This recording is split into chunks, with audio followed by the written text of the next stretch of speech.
ভালোবাসার উদাহরণ দেখতে চান, তাহলে সে মধ্যবিত্ত পরিবারের দিকে তাকান, যেখানে খুশি থাকার জন্য নাটক চলে।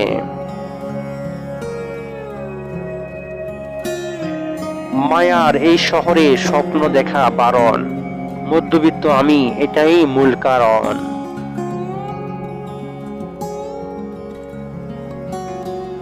মধ্যবিত্তদের জীবনটা কিছুটা চাহিদা, কিছুটা ত্যাগ, কিছুটা অপ্রাপ্তি আর অনেকগুলো স্বপ্ন নিয়েই কেটে যায়।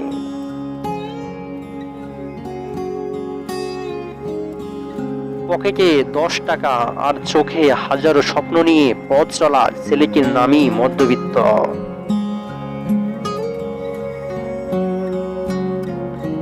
মধ্যবিত্ত পরিবারের সন্তান তখনই সবার প্রিয় হয়, যখন তার পকেট ভর্তি টাকা থাকে।